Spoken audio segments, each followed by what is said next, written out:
Eastern Time at WJBF.com. Weather headlines on News Channel 6, brought to you by Hickson Roofing.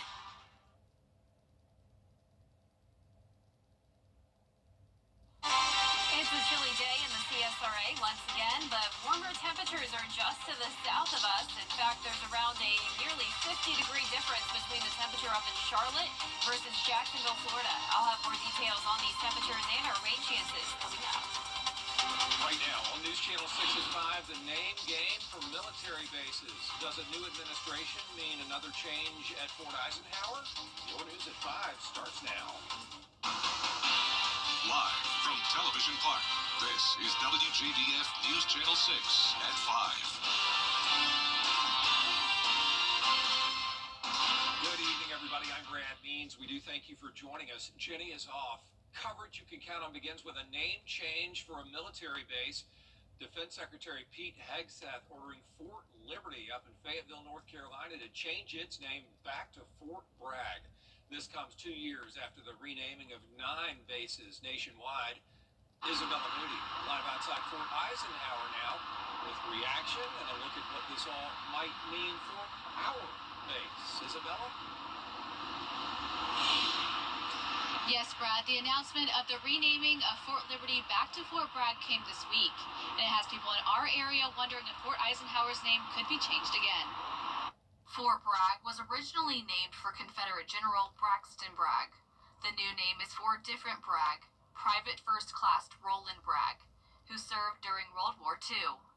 This wasn't something that the current president promised like he did with the renaming of Fort Bragg, and then the secretary executed that.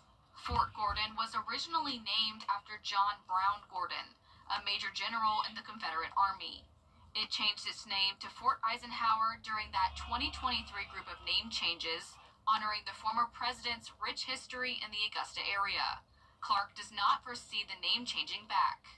I really don't think they are going to rename back to Gordon. I think the community has embraced the name. Some people I spoke to wish the name would have just stayed Fort Gordon. Honestly, I didn't see the point in changing it in the first place. I think history is history. If it was Fort Gordon, leave it as Fort Gordon. If they change it back, good on them. Others didn't mind the change and think it could get costly if Fort Eisenhower were to go back to its original name. Because everybody's making a big deal about names, and I didn't know anything about the previous names or historical background or anything. And so for me, it didn't really bother me that much. And as far as going back, I really could care less. I mean, it's very expensive doing that, and so maybe they should just stick with what they've got.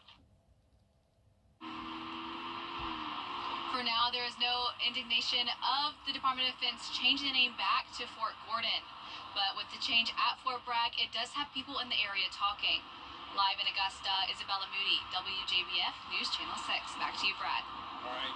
Isabella, thanks. Now to our chief meteorologist, Jenna Petracci, with our first look at the weather. Wondering when the drizzle will stop, Jenna. Yeah, it's definitely been a misty day once again with the overcast skies, but since the rain is coming down so light, we're really not seeing very impressive totals here. Most of the CSRA just trace amounts over the past 24 hours, but the highest totals are anywhere from Saluda County down to Hancock County.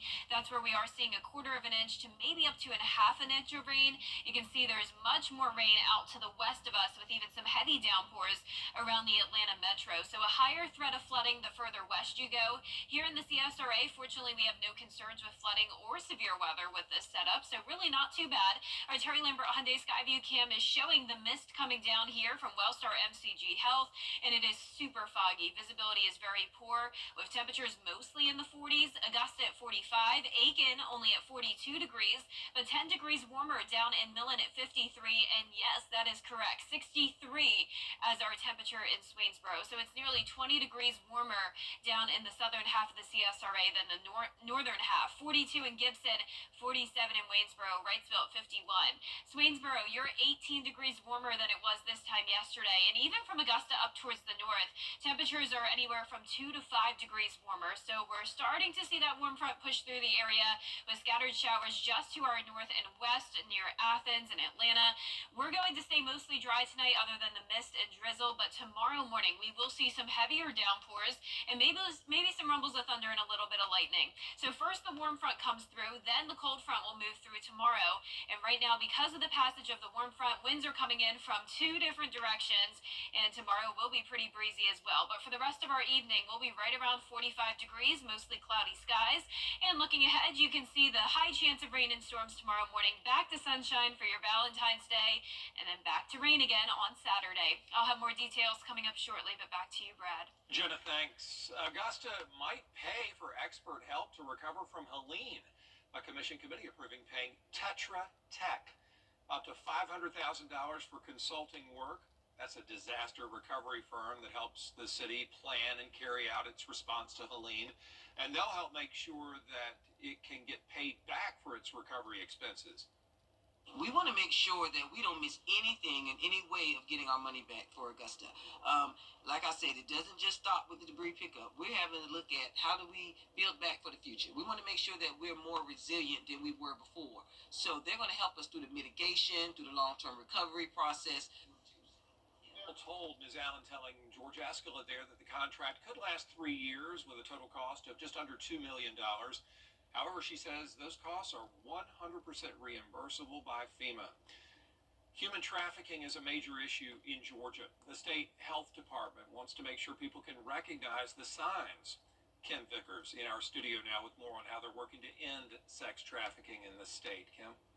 Brad, thanks. Georgia ranks in the top 10 states in the country for human trafficking. Now EMS employees across the state have the chance to learn how to spot the signs of a victim. I know that Augusta is really a hot spot for sex trafficking. The interstate that we have coming through here, it's bad. In Georgia, more than 370 girls alone are trafficked every month at an average age of nearly 15 years old. The Georgia Department of Public Health is offering first responders a voluntary training on how to spot signals that someone is being trafficked. I'm really excited to have this training for our employees, though, because we do get calls to motels and hotels and things like that where people are that need help, but they don't want to go to the emergency room and go to a doctor's office or something like that, so they call us. EMS employees in the state can get this optional training online. It's designed to give them the skills to spot potential human trafficking victims and get them help. Do they know where they are? Do they know who they're traveling with? Do they act open? Are they closed in, or do they seem to be afraid? Smith says that while the training is voluntary, he may make it mandatory for employees because of the impact it could have. Well, I think giving them the tools to use to recognize what's going on, to maybe say, something's just not right here. If we can stop one person from being sex trafficked, then I think the impact is huge. Smith tells me he's come across several cases of trafficking himself, and it's heartbreaking to see and rewarding when first responders can get a victim out of the situation. These are someone's children, someone's son, someone's daughter, that their life is going to be ruined. It's very personal, and we're going to make it personal. Now, First Lady Marty Kemp is also offering an online human trafficking awareness training course for anyone who wants to take it. Brad? Some good information there. Thank you. The GBI announcing a successful operation targeting suspected child predators in Georgia. This investigation identified 13 children in the state who were living in homes where online child sexual abuse was allegedly happening. Agents made 17 arrests, including 2 in the CSRA. 28-year-old Stephen Yanizeski was arrested by Columbia County deputies. Investigators say 2 open laptops were found actively sharing child pornography. 43-year-old Richard Lowry there arrested in Richmond County, accused of sharing child porn on the social media app Kik. More arrests are possible as these investigations unfold. Former Savannah Riverside workers dealing with health issues can get help filing for benefits. Nuclear Care Partners is hosting free events this week in Jackson, Aiken, and Barnwell. They'll help those workers file claims under the Energy Employees Occupational Illness Compensation Program. That covers cancers, neuropathy, hearing loss, and offers medical benefits. Also, maybe a $150,000 lump sum for some diagnoses. Most people, when they leave the site, don't know that they can get a free physical every 3 years, that the Department of Energy will pay for. And so there's so many people that have went through these screening programs and found out that they had some kind of cancer of some type, and they caught it early enough to get it taken care of. And if you missed today's event, don't worry. There's another one Thursday, tomorrow, 10 in the morning till 4 at Sweetwater Country Club in Barnwell. South Carolina lawmakers once again addressing abortion. Updating you on the fetal heartbeat debate next. And chilly with drizzle around tonight, then some heavier showers and even a few storms possible Thursday morning as it feels more mild outside. But then another cool down and back to sunshine for Valentine's Day. I'll have your full Viper 6 forecast coming up. It's a shifting gears Valentine's. Coverage you can count on continuing with breaking news out of North Augusta, where investigators are at a home on Skyview Drive. The Department of Public Safety getting a call after a neighbor said they saw something suspicious in the window of a house. This is a live look right now, a large police presence in North Augusta, where officers confirm they saw the same thing in that window when they got there. Richmond County also working this incident. This is the 1000 block of Skyview Drive in North Augusta. Some sort of suspicious device. They're checking it out. They've blocked all the streets in the surrounding areas, so just picture the East Martintown and Knox Avenue section of North Augusta. That's where it is. Avoid the area. We'll stay on the air and update you as information comes in, also at WJBF.com and on our social media sites. Staying in South Carolina, where a top court heard a challenge to the state's fetal heartbeat law. That's the measure that makes it illegal for a woman to get an abortion after the first heartbeat. Caroline Yaffa has that. At the state Supreme Court today, I listened to a debate about the fetal heartbeat and whether or not that occurs at around 6 weeks or 9 weeks. It was the state versus Planned Parenthood in the discussion about the fetal heartbeat law. Planned Parenthood's attorney, Catherine Humphreyville, requested an injunction, saying while the court debates when the fetal heartbeat begins, women in South Carolina should be allowed to have an abortion up until 9 weeks. We are saying that the absolute earliest that someone is going to call this a fetus is starting at 10 weeks and 0 days. And so in other words, up to 9 weeks, 6 days, that's the point where you have an embryo and you cannot have a fetal heartbeat when you do not have a fetal heart. The lawyer for South Carolina and the Attorney General, Thomas Heydrich, disagrees. He says around 6 weeks there's blood flowing, which means the heart is working. We know at about 5 or 6 weeks of pregnancy, depending on the pregnancy, an unborn child's heart starts to perform the function of a heart. Justice John Few asked several questions about how healthcare professionals' opinions may differ. Would you agree, though, that when medical people would try to answer this question, that they would see one person might see it differently than another person? I think it is possible that one person might see it differently than another person, and I think that that goes to our alternative vagueness argument. Heydrich argued repeatedly that studies have shown 6 weeks is when the heart is starting to work. Is the unborn child's earliest form of the heart. I think she describes that maybe as an S-shaped structure, but it's performing the key functions of the heart at that stage. So that would be where we would say the line should be drawn at that point. It happens to coincide somewhere around the 6 week range. Director of Public Affairs at Planned Parenthood South Atlantic, Vicki Ringer, told us that they are fighting to give women bodily autonomy in South Carolina. In Columbia, I'm Caroline Yaffa. Don't let all this cold and rain fool you. It is already time to start thinking about allergy season. Yeah, advice from an expert when we come back. Weather headlines on WJBF News Channel 6. Brought to you by Hickson Roofing. If your roof needs fixing, call Mr. Hickson. Create your... This all honoring Black History. Thursday, February 20th at 7 p.m. Now, your most accurate forecast with WJBF Live Viper 6. Welcome back. Well, pretty easy to spot the warm front, right? We have a huge change in temperatures from Macon down to Cordell, 40s there in Macon, and then even upper 30s in the upstate. For us, we are mostly chilly, seeing a lot of 40s here in the CSRA, but that warm air is starting to creep into our area, and we have 80s down in southern Georgia. So, wow, just a huge variety of temperatures. Swainsboro is our warm spot today at 63, 53 just next door, though, in Millen. And notice the tip of Emmanuel County along I-16 showing that yellow shade. That means temperatures are now nearing 70 degrees. So around 30 degrees warmer there in Emmanuel County than it is in Saluda County.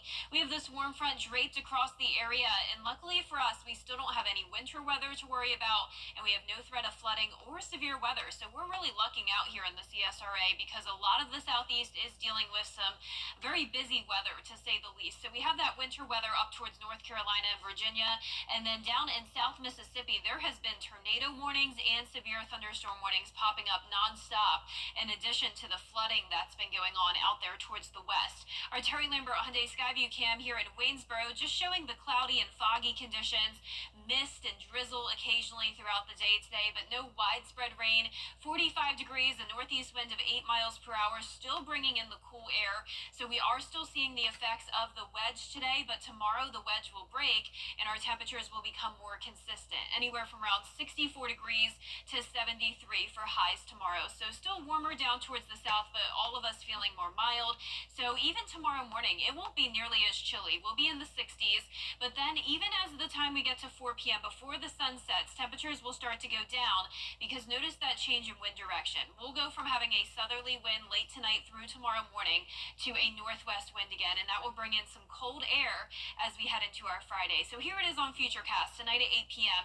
Warm front lifts to the north, so we'll have that brief southerly wind coming in, but very quickly a cold front swings through tomorrow morning, and that will change the wind direction and also bring us some heavy rain and some thunderstorms early Thursday. So we'll still have lingering clouds throughout the day tomorrow, but then as high pressure continues to settle in and brings that northeast wind, we'll be back to sunshine just in time for your Valentine's Day. Here it is closer to home tomorrow at 4 a.m. Our northern counties around the lake starting to see that rain first.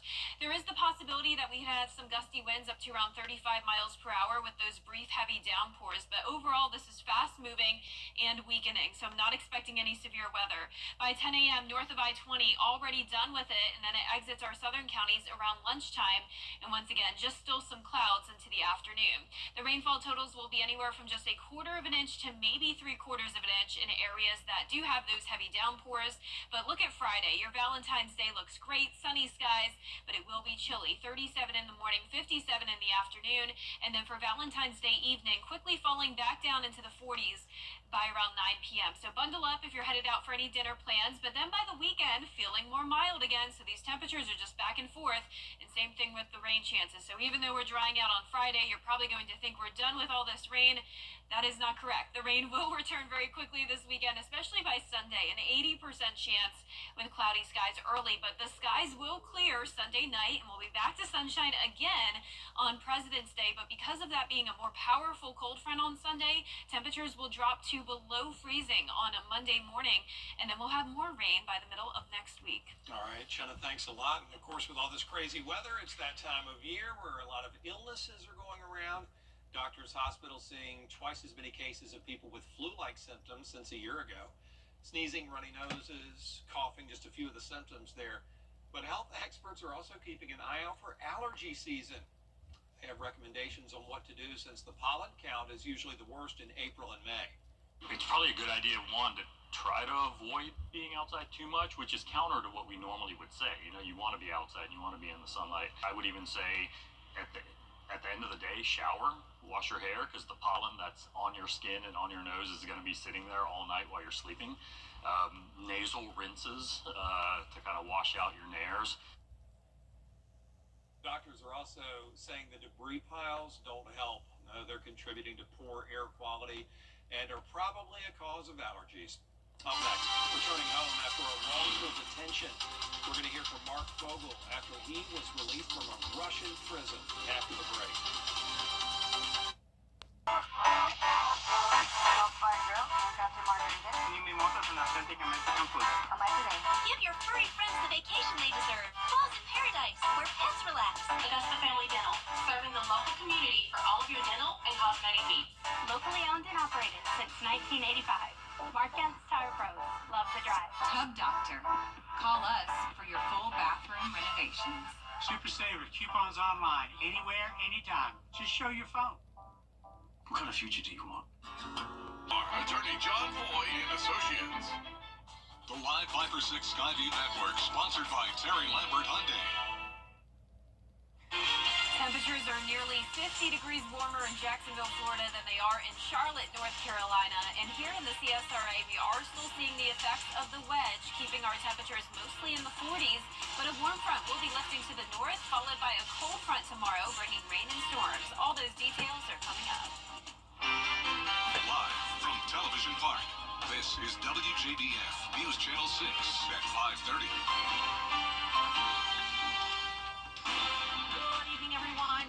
Thanks so much for joining us. Topping today's headlines, Augusta is preparing to pay for expert help to recover from Hurricane Helene. A commission committee approving paying Tetra Tech up to $500,000 for consulting work.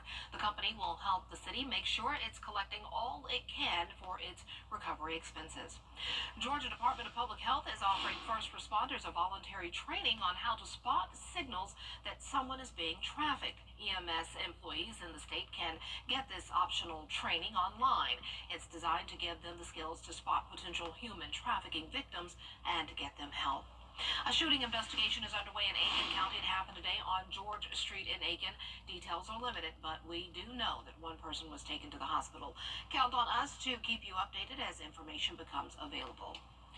The GBI announcing a successful operation targeting suspected child predators in Georgia. The investigation identified 13 children in Georgia who were living in homes where online child sexual abuse was allegedly happening. Agents made 17 arrests, including 2 in the CSRA. 28-year-old Stephen Yanzitsky was arrested by Columbia County deputies. Investigators say 2 open laptops were found actively sharing child pornography during the arrest. 43-year-old Richard Lowry was arrested in Richmond County after allegedly sharing child pornography on a social media app. More arrests are possible after further investigations. In September, an appeals court judge struck down the state's 6-week abortion ban, only for the Georgia Supreme Court to reinstate the ban a week later while the decision is appealed. A block was left in place on a separate part of the law that gives state prosecutors broad access to the medical records of abortion patients without due process protections. We will continue to update you on this case as it moves forward.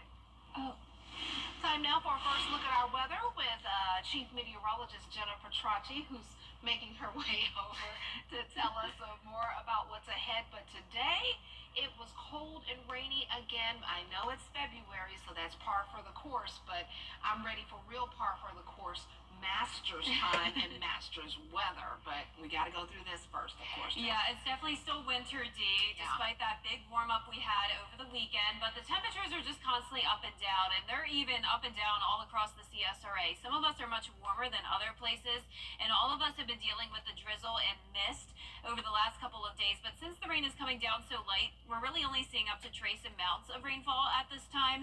Notice there's definitely been more widespread, consistent, steady rain out to the west of us, where they're seeing up to 1 inch to even 3 inches. In our neck of the woods, up to around 1/4 of an inch in McCormick, Washington, 1/2 inch in Crawfordville and Saluda. Our Terry Lambert Hyundai Skyview cam is not showing much here from the Augusta Marriott. Visibility is very, very poor, and I am expecting some fog in addition to the cloud cover when you're headed out the door tomorrow morning. So please leave with plenty of time, especially considering there will be some heavy rain coming down and the possibility of some weak storms. Around the CSRA, we have a big spread from low 40s all the way through low 60s. Swainsboro is our warm spot at 61, Augusta at 45, 42 in Aiken, 43 in Gibson, and 42 in Lincolnton. Swainsboro is 16 degrees warmer than this time yesterday, but most of the CSRA just a few degrees warmer. That warm front has not quite moved through yet, but it's getting close. And you can see, other than the mist and drizzle, we aren't seeing much rain. All of those showers around Athens and over towards Atlanta. And there's the warm front pushing towards the north now. And then in between the warm and cold front, we have some severe severe weather happening around Mississippi and Alabama. Tornado warnings and severe thunderstorm warnings. The winds are coming in from the northeast for some of us, south for other places, and that's because of that warm front draped across our area. And for the rest of your evening, we'll stay right around 45 degrees with the cloudy skies. And looking ahead, you can see a very high chance of rain for Thursday morning, drying out on Friday, and then back to rain and warmer temperatures again on Saturday. I'll have more details coming up in the full Viper 6 forecast, but back to you, Dee. All right, thanks so much. We look forward to seeing you then. Well, today President Trump spoke with both. We'll cover the latest and what's on the rise for Valentine's this year, what you need to be looking for. Plus, a popular phone is set to make a comeback, and it's new and trending up next. Chilly with drizzle tonight, but then some heavier rain and even a few storms possible on Thursday morning. Definitely a foggy and cloudy start to our Thursday with more mild temperatures. Then back to sunshine and cooler weather for Valentine's Day. Stay with us for more details. Tonight, tracking Line.com. Honoring Black History, sponsored by C.A. Reed Memorial Funeral Home. Welcome back, everyone. It's time now for a look at what's trending this Valentine's Day. Consumers are expected to spend a record $27.5 billion with a B dollars, left from last year's $25.8 billion, surpassing the previous record of $27.4 billion in 2020. ABC's Zareen Shaw has a look at this year's Valentine's Day trends. Whether you're celebrating your significant other or someone else in your life, Valentine's Day is the perfect opportunity to show the ones you love just how much you care. The bulk of gifting will definitely be going towards significant others. But we're also seeing consumers, particularly younger consumers, also gifting more for friends, for coworkers, using this holiday as an opportunity to celebrate a lot of the other different relationships in their lives outside of just romantic love. The National Retail Federation reports that the most popular gift categories this year include candy, flowers, greeting cards, and evening out and jewelry. Jewelry is the biggest area of spending. Consumers will drop a significant amount of money on jewelry gifts this year. You can expect chocolate to be more expensive this Valentine's Day. A report from Wells Fargo shows that the price of cocoa has more than doubled since the beginning of 2024. For a cheaper option, consider shopping for treats that contain less cocoa, try a generic alternative, or shop around for an in-store discount. Similar to what we've seen in the past, most consumers plan to purchase their Valentine's Day gifts online, but also at department stores, discount stores, and of course, florists. And of those not celebrating the holiday, 28% still plan to mark the occasion in some way. While most people still celebrate because it's important to their significant other or partner, almost as many people also say that they like the holiday because it's an excuse to do something fun with family or friends. Zoreen Shah, ABC News Los Angeles. And here's a tip. The store that used to be $1, it's now like $1.25. They have great chocolate for $1.25. So go there and get your chocolate and don't worry about those expenses. Well, yesterday the CEO of YouTube released his annual letter to the community, and he mentioned that the television is now the #1 device for YouTube viewing. Today's creators are building studios to produce talk shows. Some are making feature-length films. According to Nielsen, YouTube has been the #1 service on U.S. TVs over the past 2 years. YouTube now has an 11% share of TV usage among streaming platforms, more than Netflix, Prime Video, Hulu, and Disney Plus. I mean, YouTube has everything. You can pretty much learn how to do, whatever. You can find a video on YouTube to see it. So there you have.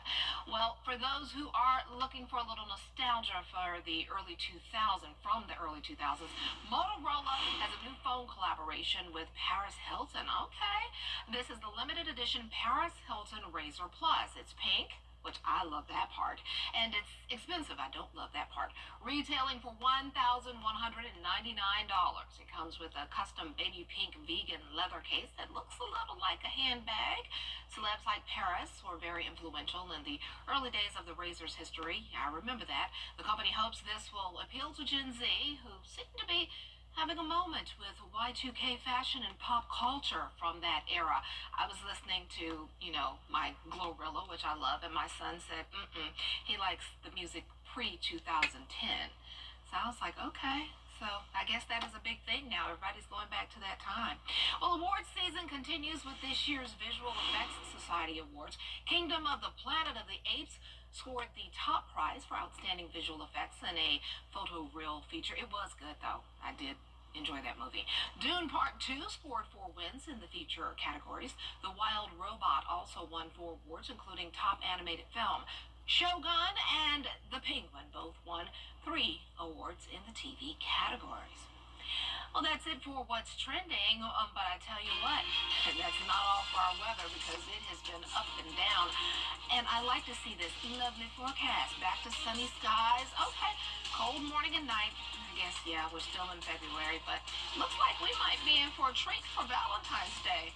Let's see if that's really the case. Jenna has your full forecast next. Some journeys don't go as Viper 6 Skyview Network is sponsored by Terry Lambert Hyundai. Low prices, big selection, and committed to quality customer service. Now, your most accurate forecast with WJBF Live Viper 6. Well, it's pretty easy to spot the warm front, right? We've got 70s down in South Georgia and even 80s. 82 in Brunswick, 70 now in Savannah, but just around 2 hours towards the north, 45 degrees in Augusta, where we are, upper 30s in Greenville, and that means temperatures are around 40 to 50 degrees warmer from the upstate down to South Georgia. So a huge variety of temperatures. Around here in the CSRA, we even have a pretty big spread by around 20 degrees. It's 40 in Saluda, but 59 in Swainsboro, and a little bit ago they were in the 60s. 42 in Aiken, 48 in Waynesboro, Millen at 54, and you can see on satellite and radar, there's where the warm front is. It's slowly but surely lifting towards the north, but lucky for us, even though it's very cloudy and we're seeing this on and off drizzle and mist, it's definitely not as bad as it could be. We do have winter weather up towards the north of us. That won't be impacting us. We have flooding and then severe weather out to the west, and that will also not be impacting us. So we actually have pretty nice weather, all things considered, but boy, it is cloudy out there and foggy. Our Terry Lambert Hyundai Skyview cam showing poor visibility here from the Amentum Center in Aiken. Visibility is down to 2 miles, an east-northeast wind of 7 miles per hour. Dew point's still pretty low in the mid-40s, so the reason why we're not seeing any storms is because we still have this cold air wedge in place, bringing the cooler air and the dry air. So it's all just drizzle and light rain the rest of tonight, but some heavy rain and storms will be moving in tomorrow morning, and we'll have a more mild day with temperatures even pushing into the upper 60s to low 70s in some places. So temperatures tomorrow morning will be around 60 with the visibility being pretty poor, clouds, storms, you name it, will be an active start to the day, but we're drying out in the afternoon, staying mostly cloudy, and the temperatures will start to go down quickly once the winds shift direction again, coming out of the northwest. That'll once again bring in some cooler air. So we're getting a brief warm up as that warm front lifts to the north and we'll have that south wind, but the cold front comes back in so quickly that that warm up won't last for long. So here's a look at tomorrow at 8 a.m. Rain across the area and then lingering clouds throughout the rest of our Thursday, but as high pressure settles into the area, we will have clearing skies Friday morning, and as Dee mentioned before the break, it will be a lovely Valentine's Day forecast. Here's a closer look tomorrow at 4 a.m. Our northern counties around the lake getting that rain first. There is the possibility of some gusty winds here and some brief heavy rain, but once again, I'm not concerned about severe weather or flooding since this will be a quick moving system. By 10 a.m. north of I-20 already drying out, and this will exit our southeastern counties by around lunchtime. The rainfall estimates will be anywhere from just a quarter of an inch to 3/4 of an inch in places that do see those heavier downpours, but check out Valentine's Day. Now, it could be a little bit better if you like the warmer weather, but at least we'll take the sunshine. High of 57, but bundle up in the morning, 37 degrees, and for your date night plans, it will be getting down to 50 at 7 p.m., 40s by 9 p.m., but then we warm back up again this weekend, upper 60s, but with more chances of rain and cloud cover. So on Sunday, we're going to have a more powerful cold front coming through. That'll bring some windy conditions, maybe a few storms. Overall, a high chance of rain for Sunday morning, but then by Sunday night, the temperatures will fall as we dry back out. We're going to get to below freezing temperatures again Monday morning. So even though we're thinking it's chilly now, it's getting freezing literally next week. It's not over yet. All right, thanks a lot. We'll be right back. Let's drive. Add your events, log on to WJBF.com. Keyword Community Calendar. The CSRA is full of amazing women. Women who inspire. Women who innovate. Women who lead. That's why News Channel 6 brings you Women to Watch. On the last Wednesday of each month, News Channel 6 recognizes local businesswomen who are making a positive impact in our community. Nominate someone today at WJBF.com. Sponsored by Goodwill. It's the Augusta Symphony's Pop Series. Thursday, February 20th, groove to the music of rock and roll legend Tina Turner. You can't always choose the way, but you can choose your weather app. Go with the most accurate and most trusted, the Line Viper 6 mobile app. Download it today. And just in time for Valentine's Day, the company CLR, which makes cleaning products like lime and rust remover, asked people about cleaning their house. They found that 61% of couples who live together said watching their partner clean the home was a turn-on. 81% said when their house is clean, it's easier to be romantic with their partner, and 83% said that sharing ordinary tasks like cleaning is more important to the relationship than expensive dates or vacations. How romantic! Oh, that was nice. A lot of people said that. Good. Well, coming up on News Channel 6 at 6, Augusta bringing in outside help to help in the recovery from Hurricane Helene. And we'll have a look at how the storm did a lot of damage to the city, but the city is not going at it alone and getting things back to normal. Brad has your news next at 6.